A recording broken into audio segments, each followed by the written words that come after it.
Hi, my name is Skip Brass. I'm a professor of medicine at the University of Pennsylvania, where I also direct Penn's MD-PhD program. My name is Myles Akabas. I'm a professor of neuroscience at the Albert Einstein College of Medicine, where I also direct the MD-PhD program. Our paper is entitled Admission to MD-PhD Programs: How Well Do Application Metrics Predict Short or Long-Term Physician-Scientist Outcomes? Over the past 5 years, Skip and I and our co-authors have published a series of articles documenting outcomes from MD-PhD programs.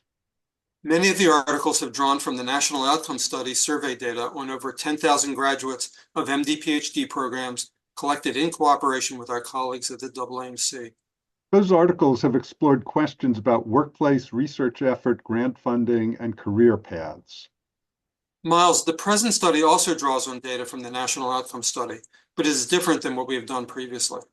Yes, here we asked whether information obtained at the time of application to MD-PhD programs is predictive of performance within the MD-PhD program or after graduation.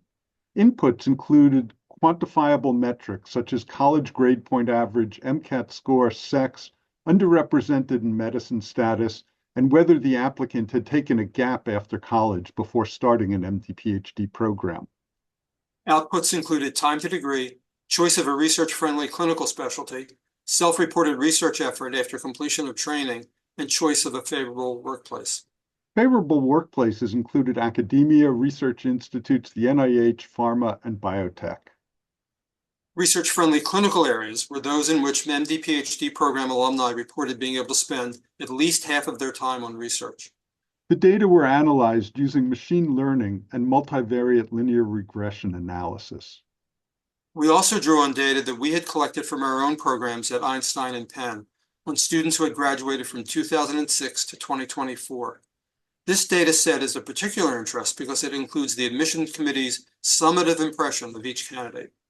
Since the vast majority of students who begin an MD-PhD program complete both degrees, our main goal in this study was to determine whether there are quantifiable attributes at the time of admission to an MD-PhD program that predict the long-term career success of physician scientist trainees.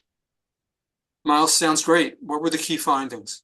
I think that anyone viewing this video will want to look at the details themselves, but in brief, the results show that none of the applicant metrics, individually or collectively, predict in-program performance, future research effort, choice of a research-friendly clinical specialty or workplace that allows a research focus. This was true even when comparisons were limited to those in the top and bottom quintiles.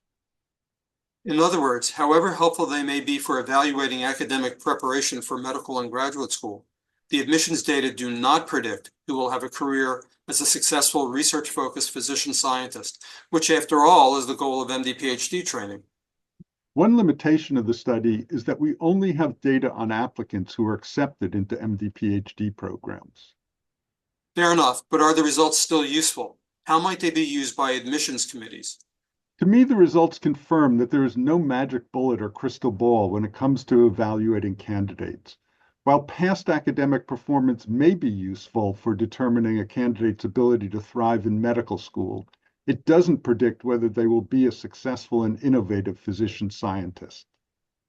Each year, I ask the members of Penn's admissions committee to focus on the future.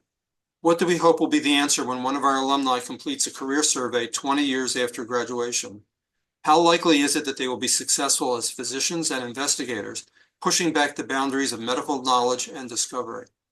For me, a holistic approach continues to be the right choice, because as we discuss in the paper, some aspects of the MCAT and GPA favor applicants from higher socioeconomic status families. How each program uses information from the application to decide whom to accept will doubtlessly continue to vary in minor and major ways from program to program. Those variations have meant that some candidates will be snapped up by one program while being declined by others. I actually think that is a good thing, since it adds to the diversity of the MD-PhD community, especially at a time when there is no validated method to predict who will sustain a career as a physician scientist and who will not.